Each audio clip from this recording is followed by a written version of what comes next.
news. Arrivé hier soir au Liban, Emmanuel Macron poursuit sa visite un mois après l'explosion au port de Beyrouth qui a fait près de 200 morts. La veille, il a appelé à la mise en place d'un gouvernement de mission au plus vite et quelques heures après la désignation d'un nouveau Premier ministre libanais, Moustapha Hadib.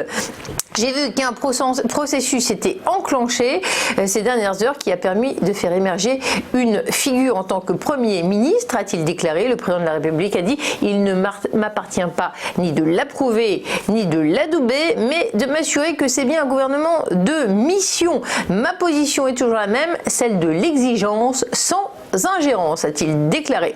Au Proche-Orient, toujours, le mouvement islamiste palestinien Hamas, au pouvoir depuis plus d'une décennie à Gaza, a annoncé hier soir un accord pour mettre fin aux échanges de tirs avec Israël, quasi quotidiens au mois d'août.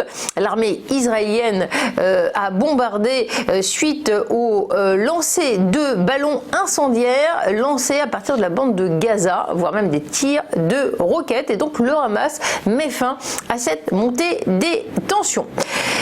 Après les 2 mois d'embellie ayant suivi la crise du coronavirus, les immatriculations de voitures neuves en France ont chuté d'environ 20% au mois d'août.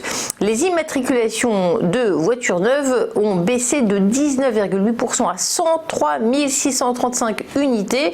La chute a été moins dure pour PSA que pour Renault, respectivement moins 8,4% et moins 20%. Les professionnels relativisent toutefois la chute, rappelant que le mois d'août avait été exceptionnellement haut l'an dernier.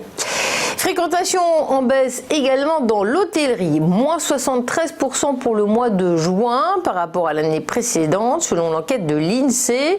Les établissements hôteliers ont enregistré 5,8 millions de nuitées en juin 2020. Et c'est l'Île-de-France qui accuse principalement le coût. Le nombre de nuitées y a chuté de 88%, toujours au mois de juin, contre une baisse de 67% en province. On tourne une petite page de publicité. On se retrouve pour la rubrique Le Chronocac.